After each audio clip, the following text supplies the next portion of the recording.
Hey, Health Junkies. On this episode of the Health Fix podcast, I'm interviewing Ashley Fillmore. Now, before I get into talking about Ashley, let's face it, most women struggle with their weight. And we've been programmed to think it's harder to get the weight off after a certain age. And so the process can feel super hopeless.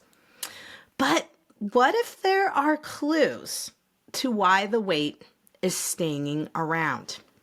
Could it be that there are certain behaviors that you've created as coping mechanisms that are showing up as you get older? Or maybe you thought you let go of some of these behaviors and they're coming back because declining estrogen levels will trigger carb binges. So you might find yourself going, I was never like this before. What the heck is going on? Well, the good news is Ashley and I are going to dive into that today, and we're going to talk all about this binge, detox, diet, repeat, failure after failure kind of thing that a lot of women experience, myself included. And we talk about food shaming ourselves. We talk about why you do find yourself deep into a bag of potato chips or tortilla chips and salsa or guac, or you're repeating scoops of peanut butter each time you go into the kitchen and throwing a little chocolate chips on them too at certain times of the day. There are huge clues here. So Ashley Fillmore is a leading expert in sustainable weight loss who helps women heal their metabolism, balance their hormones, and achieve body composition changes that last a lifetime. Now, she is the founder and president of Metabolic Fix, a premium online coaching company that has helped thousands of women finally break free from chronic dieting for good and achieve long-term sustainable results using the Metabolic Fix method. Ashley is so committed to helping people. It's impressive, and you'll hear that here in the podcast. And her podcast is Cheers to Your Success podcast, which I had the pleasure of being on as well. So you definitely want to go check out her podcast as well, because we talk about Chinese medicine, we talk about aging, we talk about hormones too over there. So she's got a lot of great guests as well. So you don't want to miss out on that. Well, I've talked a lot about Ashley in my podcast. You might be intrigued. So you're probably like, let's get on with it. So let's do it. Let's get on with the podcast. Welcome to the Health Fix podcast, where health junkies get their weekly fix of tips, tools, and techniques to have limitless energy, sharp minds, and fit physiques for life. Ashley Fillmore, welcome to the Health Fix podcast. Thank you so much for having me on, Jannine. I'm so excited to speak with your audience today. I'm excited because we've talked about hormones and metabolism already, because guys, guess what? I'm on her podcast. So we'll talk about that a little bit later, but it's refreshing to hear a non one size fits all approach to hormonal health and metabolism and how we really work on dialing things in, because so many women are frustrated this day and age. And I'm guessing that you must have had your own little frustrations, or maybe big frustrations along the way that brought you to helping women out in this stage of life. Give us your story. Yeah, so I did have some pretty big frustrations earlier in my life, actually, but I actually think it was a blessing in disguise, because it's really allowed for me to serve women now that are 35 plus, 40s, 50s, that are going through a lot of changes. And many of them have dieting histories as well, or they have an unhealthy relationship with food, with their body, and there's a lot of unpacking to do. And unfortunately, if you're not addressing it, just because you're 40 or 50 doesn't mean it's just going to go away. You can still have the same problems with your nutrition, your relationship with food, dieting that you did when you were in your 20s. And so my story actually started in my 20s. I was right out of college, so just my first internship actually became my first full-time job. I was so excited, and just thinking back to that version of myself, I was so young and just excited to start working with people. My degree's in exercise and nutrition. My internship was in that. I was the head personal trainer, nutrition coach. And so I just felt so proud. And I remember diving into my work. And at that time, I didn't have TikTok and social media or even podcasts to listen to. And I would look at magazines and I would see these women. And in my mind at that time, they all were in better shape than me. And I ended up telling myself that to be a great personal trainer and nutrition coach, that I also needed to look better than I did, was pretty much what I said. People would take me more seriously. I would be viewed as more of an expert. And so I felt like I needed to hit this really high bar. And so my dieting history actually started there, and I guess you would say, I had the intentions of wanting to look like the woman on the magazine, which we all know is usually photoshopped, isn't usually the way they look year round. And that is the absolute best version of themselves that you're going to see. But in my mind at that time, that wasn't what I was thinking.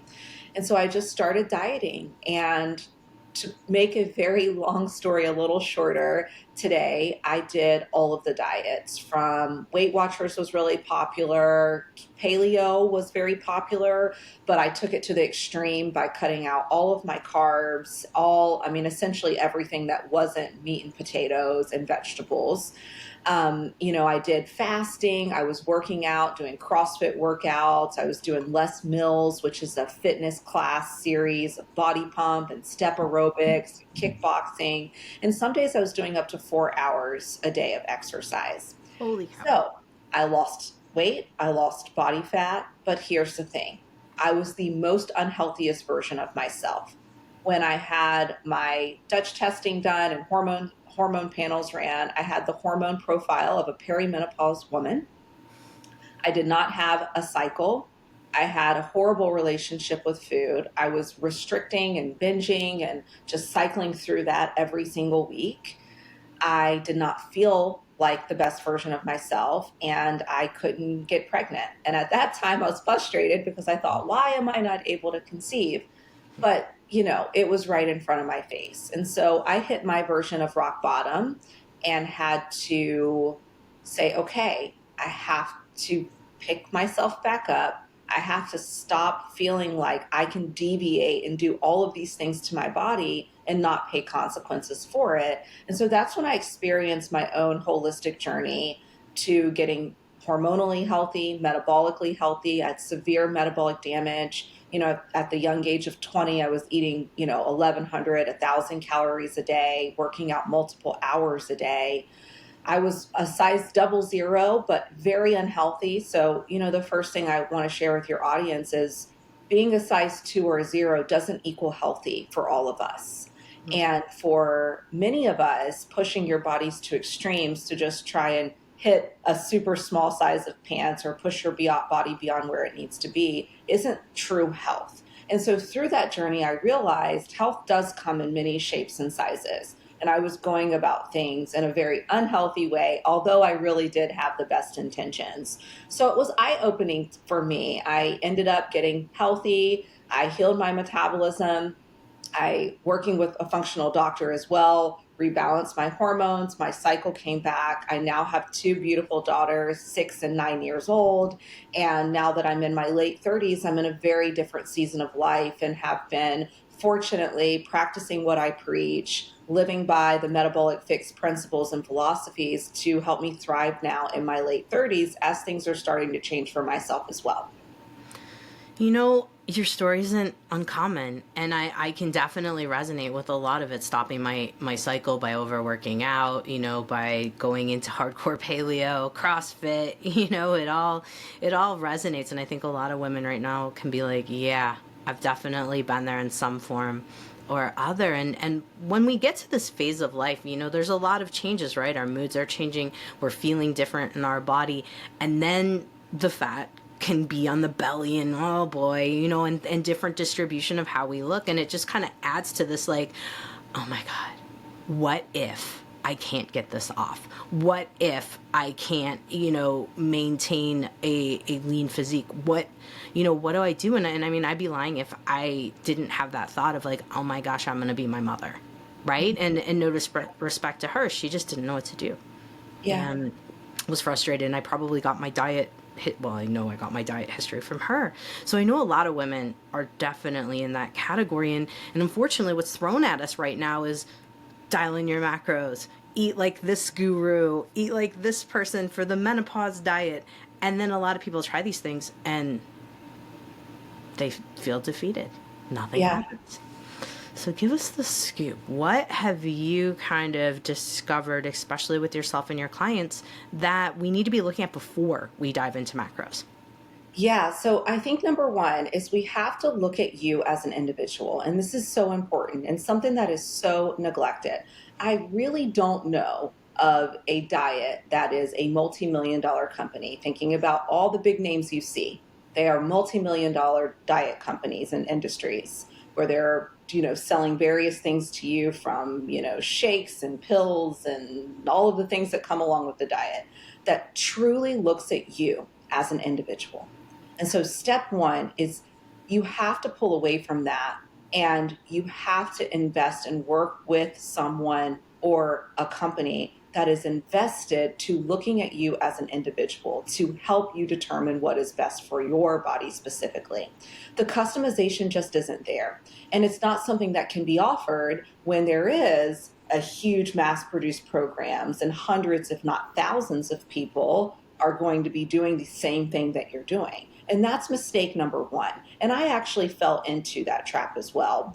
I'll say, for me, I had education and I had the knowledge with nutrition and exercise, and I still fell into the trap. So I think for someone that's, thinking, I'm not a nutritionist, I didn't go to school for exercise or nutrition, I didn't do any advanced certifications or become a doctor as you are, or any of that, it is 100% understandable that it's so easy to fall into these traps because it sounds great. You want to get that result and you want to feel better. Like you mentioned, if you're gaining inches in your midsection, if the scale's going up, if you're lacking confidence in your clothes and you're struggling to stand in front of a meeting or work with your patients or have an intimate moment with your partner, those are real life moments for us that matter. And those are the reasons why we're doing the diet, if we're really being honest, is because we don't feel good in our bodies, in our clothes, and with our health. But there's nothing wrong with having a goal, but it's how you go about approaching that goal. And starting with number one, customization, which is harder to find these days, and you being looked at as an individual and everything assessed from your dieting history, your exercise, what you do for a living, the amount of stress you have, if you have children, if you're taking care of aging parents, which is very common in 40s and 50s, if you have underlying health problems, how much time can you commit to your health and fitness goals? And then we can continue layering it on from there to labs and if you've had hormone panels ran. But all of those things should be taken into consideration before you are starting any protocol with your nutrition or your workouts or your lifestyle. Makes perfect sense. I mean, I've tried all the other things, right? And many people have. And whether it's counting macros or we're looking at following a specific diet plan, because a lot of people will come to my office and say, hey doc, just tell me what to eat. And I'm like, I'm not going to do that. I'm just not. I can give you parameters and things to talk about, but we're going to talk about tweaking things. And that's why I said I don't do diet work and I don't do that kind of work in my office because it's a lot. You need a comprehensive program. So how much time do you guys spend, do you spend on average with clients in the beginning of working with you actually nailing down what to focus on, where to head?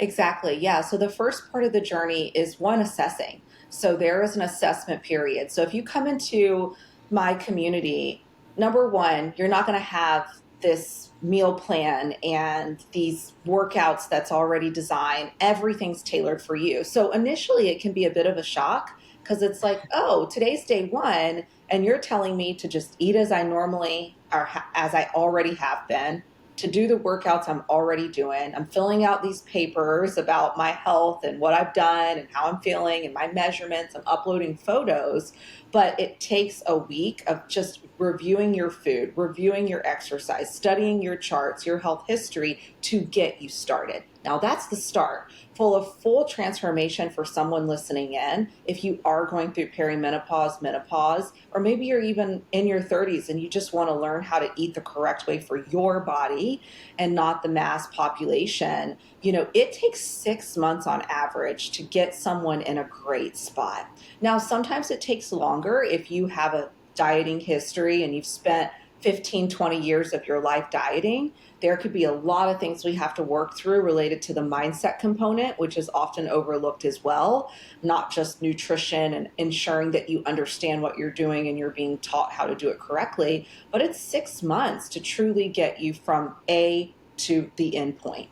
And yes, there's a lot of teaching. There's a lot of you understanding why you need to do this. It's a lot of, you breaking old thought patterns related to food, which is always a part of this. But then even through the program, it's tweaking things based off of your biofeedback and the way your body's responding and your overall health, your labs. There's various things that we're looking at. And so in real time, your program is shifting to meet you where you are in that moment. But then the fundamentals for you are always usually solid in there as you're going through your own journey.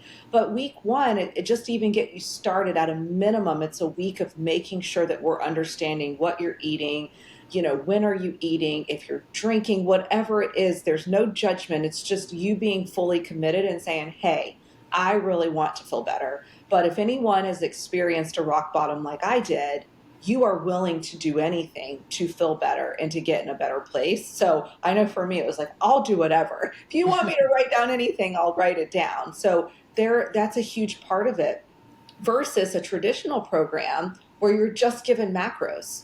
You're just given a caloric target and you're just given some workout and hopefully you like it and it works out with your schedule, right? And so that's what you're given. And then you're expecting yourself to adhere to that and to do it. And maybe if you're lucky, someone will check in with you occasionally and see how you're doing, but maybe not. And so unfortunately, it's really changing the way that you go about it. And that's why we try and offer a very different experience, because I do know that a cookie cutter, as I'm explaining, approach is not going to serve any of my clients. They would all end up very unhappy with their experience. It's true. It's true. I think so many people in general, but women in particular, as they're heading through perimenopause into menopause and beyond, the weight is such a factor. I can't tell you how many people have come into my office crying their eyes out, and I feel for them. I feel for them. And one of the biggest things you mentioned was the mindset and thinking how you think about food, because I do think that a lot of us from 80s diet culture on have really been a little bit damaged when it comes to our food thought process. What are the most common things that you see in terms of where people need to tweak their thought processes around food? Where can be some common hangups? So a common hangup is feeling guilty or embarrassed because you have an appetite. That's a huge one. Yeah. I know it sounds so simple, but it's so true. How many times have you, or I can even think of myself, felt guilty because I went back for seconds, or my plate was just as big as my husband's, or I'm eating as much as, the cousin teenager or whomever it may be. And it's feeling shame because growing up in the 80s or 90s, you were taught to eat little portions. As a woman, you had small portions on your plate. You didn't eat large portions. I'm not referring to binge eating. That's totally different. But I will say there's nothing wrong. And for me, that was a big hurdle to overcome. I've always had a big appetite. I love food. And it's not even overeating. It's just the way that my body's built. I can eat a decent amount of calories. But for many years, I felt ashamed of that. And so I would hold back on eating, or I would eat smaller portions. Or when my husband and I first started dating, I never wanted to have more food than him. I was very aware of that. So I'd say, number one, one of the biggest hangups is being ashamed or embarrassed to actually eat enough and to not feel like you should feel guilty because you actually have an appetite. Now, if you need help improving what you're eating, we can do that easily by just helping you find better alternatives and balancing your plate differently. But you should never be ashamed of the fact that you eat more than 1,200 calories a day. So that's number one. I'd say the next hang up is probably something you've heard about a lot too, and maybe even tried, is carbs are evil.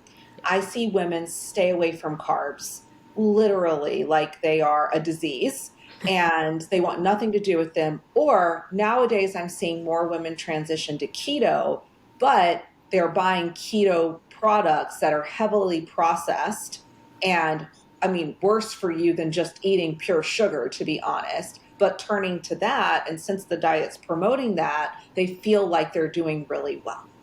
And they're eating keto bars and keto cereal and keto snack cookies and all of these things, which really nowadays is the same as the low fat, slim fast foods and snack wells and those types of things. But now it's just keto versus one of those products. Those are some of the biggest hangups that I definitely see. And the last one is no one is telling you that as you get older, go through perimenopause, menopause, that your nutrition needs to evolve and transition just as your body is. And so that's another hang up is a lot of women I work with are 45 years old or 50, but still trying to do what they were doing when they were 20 years old.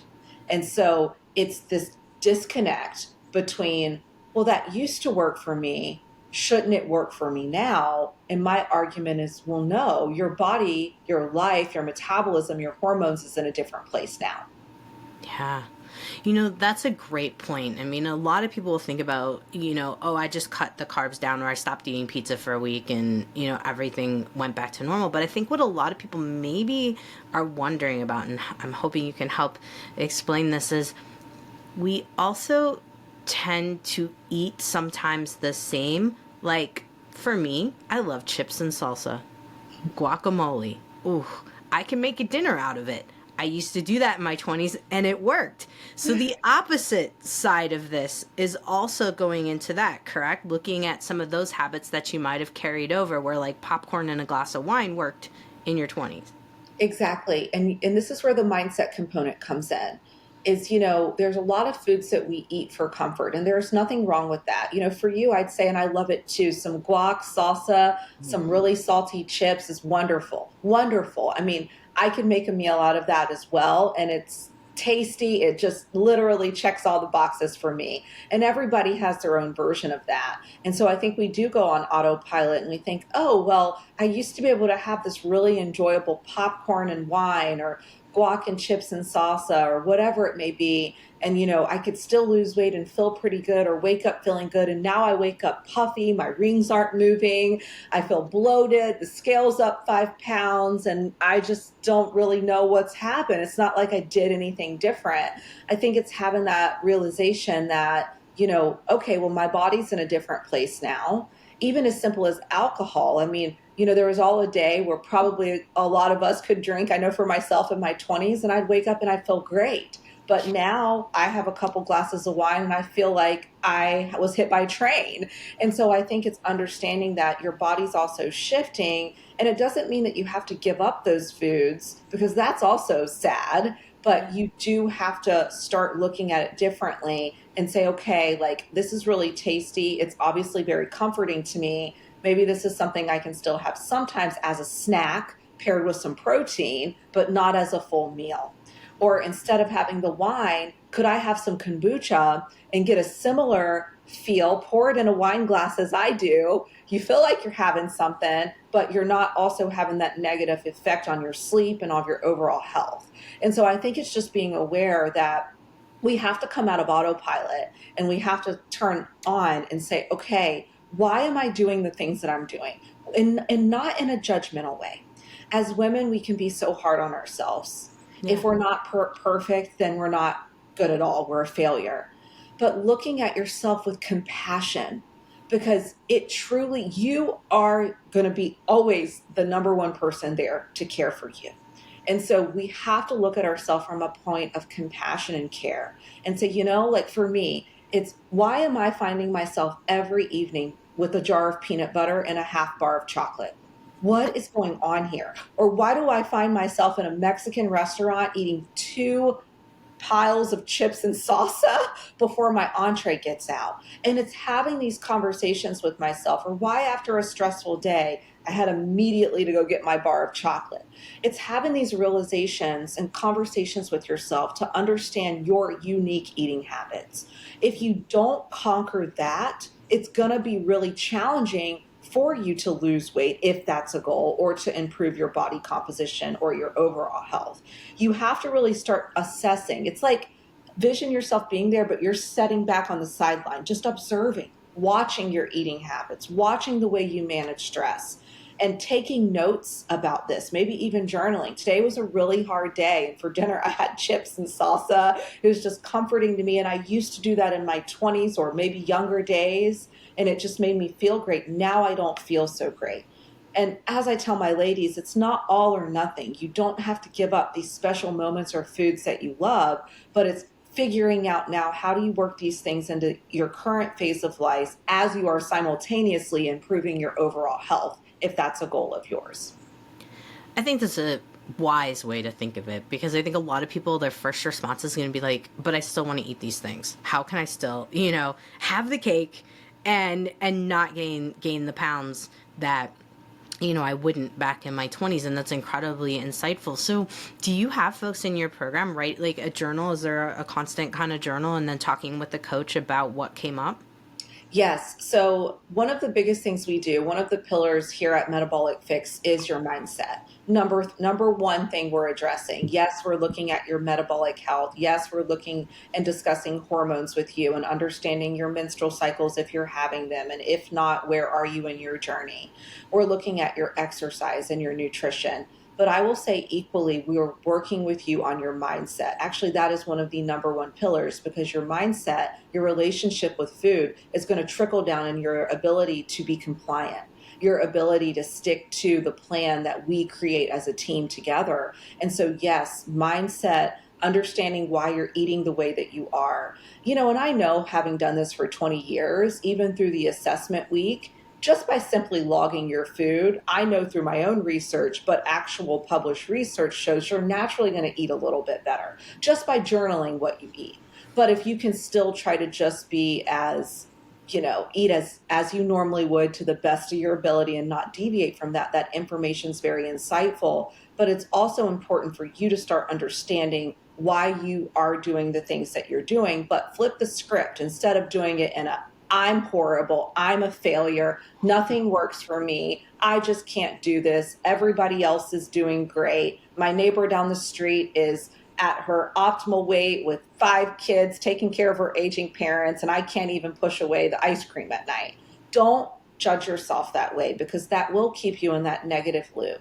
It's looking at yourself and saying, I know that I need to change. So to change, I'm going to have to do things differently. This is going to be uncomfortable. It's going to be challenging, but with the right support and help, I can get through this. So step one is understanding, why do I even eat the way that I eat? What do I like? Is it stress eating in the evenings? Is that why I'm turning to the food?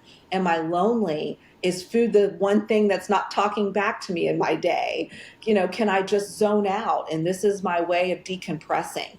Once we start to learn that about you, it becomes so much easier to teach and help you become compliant to whatever protocols we create related to optimizing hormones, metabolic health, building muscle mass, sustaining muscle mass, and reaching your weight loss goals. It's incredibly insightful. I think, one of the biggest questions I would love to hear kind of how you work with folks when it is a stress eating thing, because I think that is so common for so many women, especially in the evening. We've kind of went through the day. A lot of people will tell me they do great, breakfast and lunch, all good. Dinner, it's off the rails. Yeah. What kind of protocols do you help folks with? Like, what kind of things do you do to kind of help them with the stress eating and kind of working on managing that? Right. Well, 90% of the women that are overeating in the evenings are also not eating enough during the day. And that's usually fueled by cortisol. So when cortisol is pumping in our bodies, especially in high amounts, and we're distracted with work or life or multitasking, oftentimes our appetite is on the back burner. We're not thinking about food. But when we get home, we're able to decompress. And this is when we finally check in with us, right? We check in with us and we're tired, we're exhausted, we're burnt out. We just want to sit down. And we're also really hungry because guess what? We didn't eat all day, or we underate throughout the day, or we're fasting until noon, or having breakfast and skipping lunch because we have patients or work or all the things. And so it's number one, you're not eating enough during the day. And so it's looking at your schedule and making yourself a priority to ensure that you are eating full meals. Now, with that being said, the overeating may still happen, or the stress eating may still happen in the evenings, even if you know that you're getting sufficient calories and nutrients throughout the day. And so step one is we have to have a plan B for you. And so this is a really important thing, is having that plan B. Because oftentimes we think and assume the solution to not stress eating is just stopping. Just stopping. Just don't do it anymore. If it was that simple, we would not do it. And to be honest, stress eating contributes to a lot of the unnecessary weight gain women experience. Mm-hmm. But it's not that simple. So it's have a plan B. And this has worked wonders for my clients, and I hope it will work for your audience as well. Instead of saying you're not going to have anything, have a backup plan, but make that backup plan your primary plan. So have your normal dinner, because you're probably going to do that. It's what happens after dinner. Maybe you are snacking as you're eating dinner and you you overeat during dinner, or you may even restrict yourself, eat a normal portion dinner, get a shower, decompress, and then you go back in for the snacks after dinner. So it's knowing which way are you? Are you snacking before as you're eating and then eating large dinners, or are you eating a reasonable dinner and then snacking in the night as you're watching TV or doing the things? So I think with either version, A or B, having a backup plan and knowing yourself and saying, I know that I don't want to stress eat, but it's inevitable. I probably will do this tonight. What am I going to have instead? So purging the house is key. If you normally stress eat on ice cream or chips or cookies, get rid of it. Do not rely on willpower. Research shows your willpower is the lowest at the end of the day. It's like a battery that's depleting throughout the whole entire day. So it's at its lowest. That's also contributing to the stress eating, is you're just depleted. Think about the battery. You're the battery. It's on E and it's almost out. It needs to be plugged up and recharged for the day. So you need to make it easy for yourself. You've made decisions and you have decision fatigue usually by that point in your day. Yep. So I like to say, know yourself and have a backup plan, but you can't trust that you're just not going to eat the ice cream and go for the alternative. So get rid of it. Make a commitment, get rid of it. I know it's not great to throw away things and waste money, but get rid of it and make this the only time that you do it, or give it away, whatever you need to do. But then you need to replace those foods with similar foods that are healthy and still going to hit the spot for you. And so this is when I work with my clients and I say, what is it that you like? If it's ice cream, try Yasso bars. If it's chocolate and just sweets, what about you portion out an ounce of dark chocolate and you have that with some tea? Or what if you have some popcorn or rice cakes with peanut butter and a few dark chocolate chips? And this is where your personal preferences come into play. But it's ultimately you having a plan B for yourself that is reasonable, healthy, but still going to satisfy you. Have that portion after dinner. Don't even worry about calories or the fact that you're having a snack. Number one is just cleaning up that snack. Giving yourself something to still eat, that's step one. Continue to practice that. And I promise you, just by cleaning up and the snack and not having highly processed versus a cleaner option, you're going to see results, you're going to feel better, and you're not saying, hey, I can't have anything at all. That's huge. That's huge. Yeah, I think the substituting and that helps big time. Now, in terms of folks who maybe on the opposite spectrum, they're not eating enough, they haven't seen their weight budge, maybe it's going up, they're panicking. What do you do when you've kind of dieted yourself into a very slow metabolism? If that is even true, I don't even know. Yeah. Right. So, what I typically do, and this is very common, and this is why within my company we have the three phases of transformation. We have the repair phase, the rebuild phase, and the results phase. Most women want to start in the results phase, but their body is not ready for it. And so, a big part of the journey is explaining, hey, this is actually why you're not losing weight, is you're trying to push your body, you're under eating, you're not eating enough, and your metabolism can upregulate and downregulate. And so we refer to this as metabolic damage, metabolic adaptation. But here's the good news. Don't let those words scare you, because just like your metabolism will downregulate if you're under eating, it can also upregulate. The mistake many women or programs are making is they are adding in calories way too fast. So you have to go about this in a very strategic way. So a lot of women come to me and say, hey, I was eating 1,000 or 1,200 calories a day. I decided that I needed to bump my calories up because I read on a social media post of yours or listened to your podcast that I wasn't eating enough, and that's why I'm not losing weight. Now I'm eating 2,000 calories and I've gained 10 pounds. And the question is, well, how did you bump your calories up? Oh, I just instantly increased them. You never want to do that. Like with everything in our body, it's sensitive to change and wants to maintain homeostasis. So in the repair phase, we very strategically, based off of your dieting history, the level of metabolic adaptation you have, we can determine that through looking at how much you should be eating versus how much you're eating, getting some accurate food logs in for you. We can then come up with a game plan to get you to where you need to be. But it should be a gradual process that's strategic and based off of your biofeedback. You should be working with a coach or a practitioner that's monitoring you every week, giving you feedback, coaching you, guiding you, letting you know if something needs to change. So when you go about it in that way, you reverse that metabolic downregulation known as metabolic adaptation. Your metabolism starts to upregulate, so burn energy more efficiently, which then allows for you to start losing some of that body fat that it's holding on for dear life because you're not eating enough. And that's when you also start to see an upregulation in your energy levels. You start to generally experience more weight loss if you've struggled with that. But it's finding that sweet spot for your body is the key. And it sounds like there's a little work involved. It's not, Yeah. easy peasy, which, obviously I think a lot of us are still hoping for that magic. Yeah. But it makes sense. I've always tried to kind of explain to folks, your body, you're kind of like an N of one. You're an experiment. You gotta, sleuth it out and figure it out. And it sounds like you guys are really diving into that.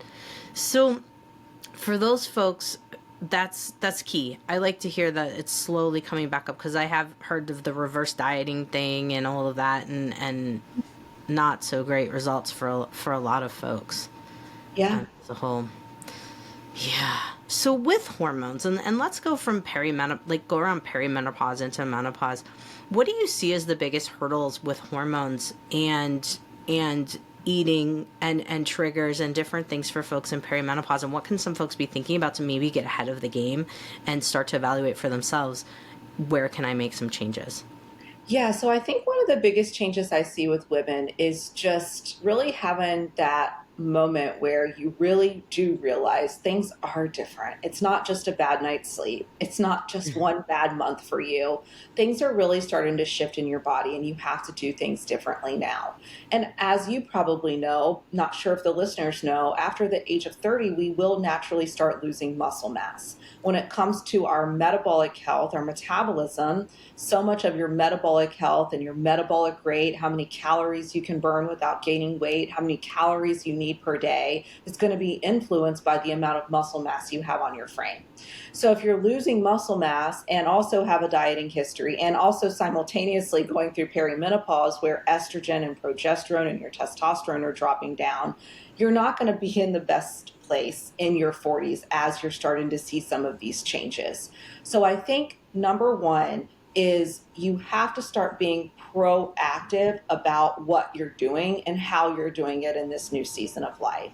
And so some things I would say to get ahead is take a look at your protein intake and make sure that you are eating sufficient protein. Now, like with everything, the amount is customized. And I hate to say that because I wish I could say, hey, everyone eat X amount of grams of protein and you're going to feel amazing. But I can't guarantee that because there's so many things we need to take into consideration. Generally speaking, though, I say shoot for 100 grams of protein at a minimum. If you're under 100 pounds, come talk to me. But generally speaking, things would need to be a lot different for you. There's usually other things going on in that situation as well, but starting with around 100 grams of protein. But really, the best answer is working with someone that's going to tailor things for you, but just a starting spot. So, when you're eating your meal, shoot for a minimum of 20 grams of protein. You can do this through having not only meat products, but dairy, Greek yogurt, cottage cheese. There's vegan protein powders, seafood. You can mix up your protein sources for sure. So that would be number one, is really get on top of that, because the protein intake is going to, one, help preserve and build muscle mass. And as I just mentioned, muscle mass is key, not only for hormonal optimization, but for longevity and also to keep your metabolism revved into high gear. As we get older, we need as much muscle mass as possible to not only, again, maintain our weight and feel great, but it's going to ensure that we hopefully have that flexible life as we age to live on our own and do those things that we don't want to lose. And so then I'd say strength training is key. You don't have to follow everything you see on Instagram or social media. It could be very basic. Some of my clients work out in the comfort of their home with a weight bench and a couple sets of dumbbells. So having weight-bearing exercise like strength training is key for building and sustaining muscle mass, for your hormones, for cortisol regulation, as long as you're not doing higher intensity, Orange Theory classes as an example every day of the week, or CrossFit. You want to make sure that it is just really traditional strength training. You don't have to have all the bells and whistles. And walking, take a look at your day and see if you can sneak in some walking. See if there's opportunities for you to get outside and move your body.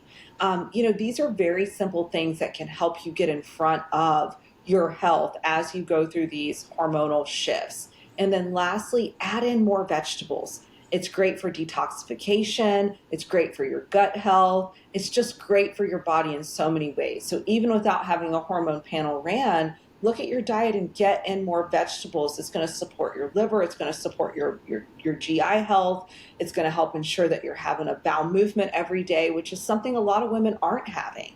And it's a way that our body just detoxifies. So we have to make sure that we're doing those things every day. So I would say those are some things that you can do to get in front of your hormones and your health as you're going through these transitions. Absolutely great suggestions and things that I think are doable for folks. The mindset, all that, that takes work, and that's where folks like you come in. And so of course I want to have you tell us a little bit more detail. You've given us some great highlights about the Metabolic Fix program. I'd love to hear a little bit more, and tell folks how they can find you if they choose to work with you. And then also the Cheers to Your Success podcast. We got to talk about that too. Yeah. I know we just had you on my show, which was amazing. I know we had such a great conversation about a very similar topic, going into more of the labs and different things that come along with this. But yeah, so my Metabolic Fix program is really for that woman that's sick and tired of dieting, that's sick and tired of following the cookie cutter generic programs. They've done it, or maybe they haven't. They're just busy. They're in their 40s now. They're in the peak of their career and they want to feel great. And some women nowadays, with all of the information, are scared to diet for all of the reasons we've talked about. And so the program is for those women that check those boxes, that are really looking for expert help, that's looking for customization. So with my program, you take full-on assessments. We determine what phase you start in, either it be the repair, rebuild, or results phase. And then we ensure that everything from your nutrition, your workouts, your mindset, your lifestyle, everything, every protocol is built and customized for you, meeting you where you are. The one thing I will say is it's very much so a partnership. It's not just a program where you come in and you go on autopilot. We're working together as a team. Your opinion matters. We're not only listening to your biofeedback as far as your energy, your digestion, your sleep.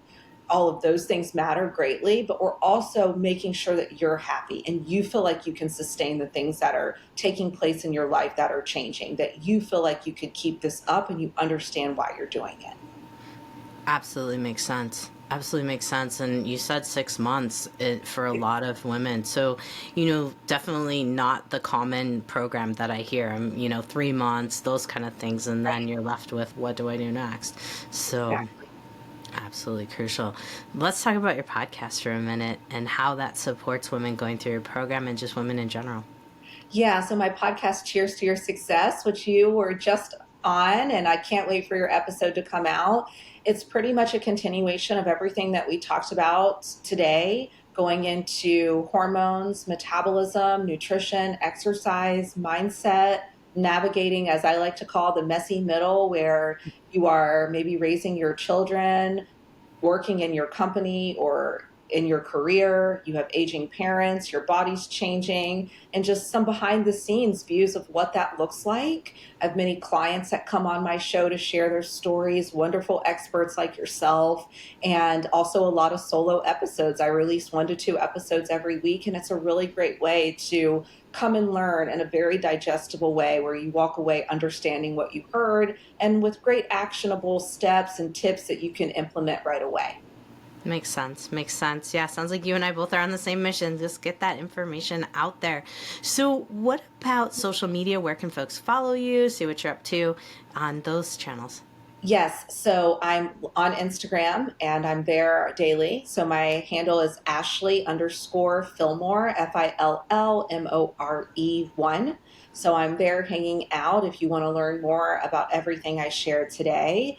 I also have my website, www.metabolicfix.com, which goes into my one-on-one coaching program and other offers that I have. And then my podcast, I'm always hanging out there, again, releasing weekly or sometimes 2 times a week, releasing episodes. Awesome. So much information, that you've got out there. Great, solid stuff. And I definitely appreciate your customized approach to the metabolism because, boy, it is a doozy as we get older. Yes. Well, thank you so much for having me on your show today. Hey, my pleasure. We'll do it again soon. Thanks. Hey, fellow health junkie. Thanks for listening to the Health Fix podcast. If you enjoyed tuning in, please help support me to get the word out about the podcast. Subscribe, rate, and review, and just get that word out. Thanks again for listening.